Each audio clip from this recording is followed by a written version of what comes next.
बताऊंगी कि आखिर लॉरेंस के दर पर कौन पहुंच गया, लॉरेंस के दर पर दाऊद क्या करने पहुंचा था। दूसरी बड़ी खबर, अंदर की खबर में आज हम आपको दिखाएंगे जिहादी गैंग का मुनीर कनेक्शन सामने आ गया है। मुनीर क्या इंस्ट्रक्शंस दे रहा था ये आज बताएंगे, इससे पर्दा उठाएंगे।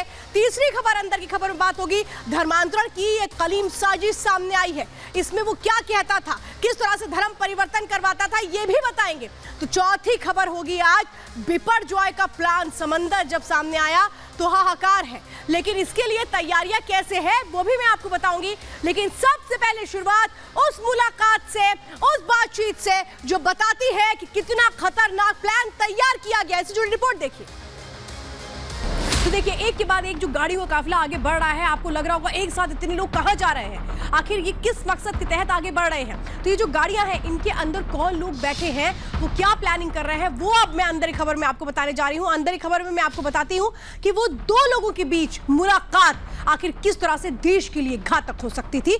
दो लोगों ने जब दोस्ती का हाथ बढ़ाया, मिलाया, तो इसके पीछे का इनका मकसद क्या था, मैं आज आपको अंदर की खबर में बड़ी जानकारी आपको बता रही हूं कि ये क्या करने वाले थे। ये जो दो शख्स है ये कौन है। और चलिए अब आगे मैं अगली तस्वीर में आपको बताने जा रही हूं कि ये जो मुलाकात हो रही थी ये किन लोगों के बीच हो रही थी। उस सस्पेंस से अंदर की खबर में अब मैं पर्दा उठाने जा रही हूं और आपको बहुत बड़ी जानकारी मैं देने जा रही हूं। देखिए, ये जो मुलाकात हो रही है, अब तो आप समझ गए ना किन लोगों ने हाथ मिलाया है। एक तरफ आप देख रहे हैं दाऊद इब्राहिम है, दूसरी तरफ आप देख रहे हैं लॉरेंस बिश्नोई है। अब आपको लग रहा होगा कि लॉरेंस और दाऊद के साथ आ चुके हैं, तो आप बिल्कुल सही समझ रहे हैं। लॉरेंस और दाऊद कैसे साथ आए हैं, अंदर की खबर में मैं आपको बहुत बड़ी जानकारी देने जा रही हूं।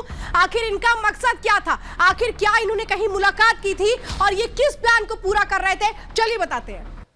तो ये तो आप भी जानते हैं कि बिना किसी फायदे के गैंगस्टर और डॉन तो नहीं मिले होंगे, लेकिन ये बातचीत कहाँ हुई, किसके जरिए हुई और दोनों ने क्या प्लान तैयार किया था, गैंगस्टर क्या सोचता था, डॉन क्या सोचता था, उससे जुड़ी पहली रिपोर्ट देखिए।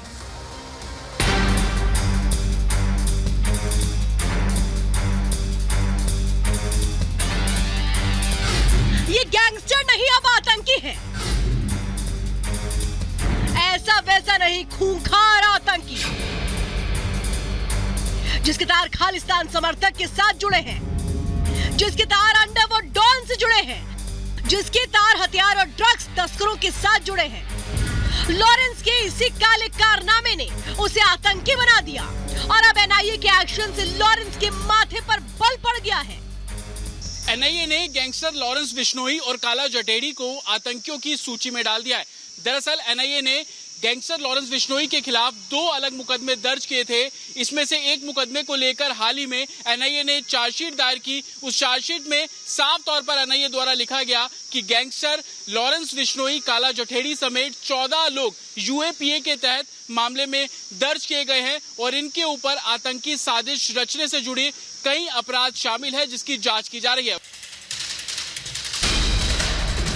सलाखों में बंद लॉरेंस गैंगस्टर से आतंकी बन गया, लेकिन अंदर की खबर यह है कि लॉरेंस के पिता उसे आईपीएस अफसर बनता देखना चाहते थे।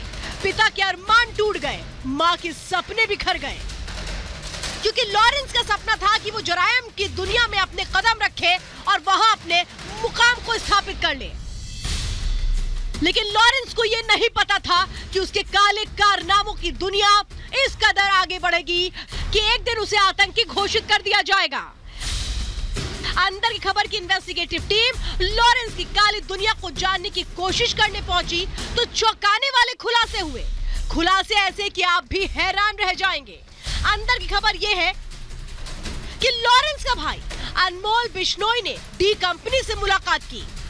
अनमोल लॉरेंस बिश्नोई का कजिन है और वो काफी समय से फरार चल रहा है।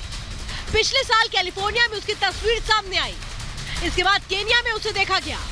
अनमोल लॉरेंस बिश्नोई के खास मकसद को पूरा करने के प्लान पर काम कर रहा था और ये प्लान था दाऊद और लॉरेंस की दोस्ती का। ऐसे में सवाल ये, दाऊद ने लॉरेंस को क्यों चुना? अंदर की खबर की इन्वेस्टिगेटिव टीम इस सवाल का जवाब जब ढूंढने निकली तो हैरान करने वाली बातें सामने आई। लॉरेंस देश का सबसे बड़ा गैंगस्टर बन चुका है। उसके गैंग में 700 से ज्यादा शूटर्स हैं। देश में लॉरेंस का सबसे बड़ा नेटवर्क है, लेकिन अब दाऊद की पकड़ भारत में ना के बराबर है। या ये कहें कि डी कंपनी का भारत में कोई गुर्गा नहीं बचा है। ऐसे में दाऊद को फिर से भारत में खुद को स्थापित करने के लिए किसी ना किसी की जरूरत थी। लॉरेंस बिश्नोई की मदद से दाऊद एक बार फिर देश में डी कंपनी की दहशत बनाना चाहता था। मतलब अंडरवर्ल्ड डॉन दाऊद पाकिस्तान में रहकर भारत में वापसी के ख्वाब सजा रहा था।